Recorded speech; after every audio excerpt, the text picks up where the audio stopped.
Hi friends, welcome to నాదే creations.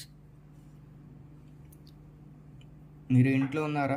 ఇప్పుడు ఇప్పీ noodles ఎలా మనం ప్రిపేర్ చేసుకోవాలో ఇప్పుడు మనం చూద్దాం. ముందుగా మనం స్టవ్ ఆన్ చేసి అందులో ఒక కడాయి పెట్టి అందులో కొంచెం వాటర్ని యాడ్ చేద్దాం.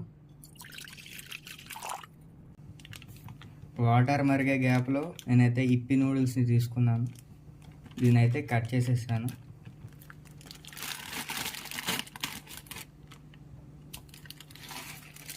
డైరెక్ట్గా మనం వేసేయడమే.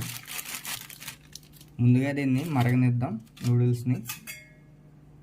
ఈ గ్యాప్లో మనం మెల్లగా ఇలా కలిపితే నూడిల్స్ అన్నీ విడిపోయి మనకి తయారైపోతుంది. మనకి సేమ్ ప్యాకెట్లోనే ఈ 2 మసాలాస్ అయితే ఇచ్చారు. ఇప్పుడు ఈ మసాలాస్ని కట్ చేసి ఇందులో వేసేద్దాం. వాటర్ ఉన్నప్పుడు వేసేస్తే నీట్గా మసాలాలు పట్టేస్తే. ఇప్పుడు మసాలా 1ని యాడ్ చేసేద్దాం, అలాగే సెకండ్ మసాలా కూడా.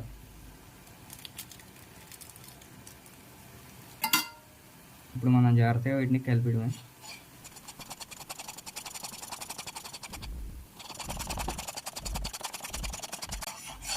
లాస్ట్లో మసాలా వేసుకుంటే మీరు ఆ మసాలా ఫ్లేవర్ని ఎంజాయ్ చేస్తారు, లేదంటే సగం మసాలా గాలిలోనే ఆవిరైపోతుంది.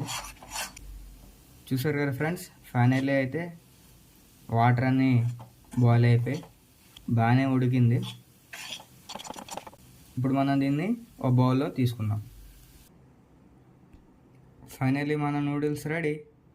ఇప్పుడు మీరు దీన్ని డైరెక్ట్గా తినేయచ్చు, లేదంటే మీ ఇంట్లో సాస్ ఉంటే సాస్తో కూడా మీరు ఈ నూడిల్స్ని ట్రై చేయొచ్చు. మరిన్ని వీడియోస్ కోసం నాదే క్రియేషన్స్ని సబ్స్క్రైబ్ చేయండి. మీ ఫ్రెండ్స్తో ఈ వీడియోని షేర్ చేయండి. Thank you for watching.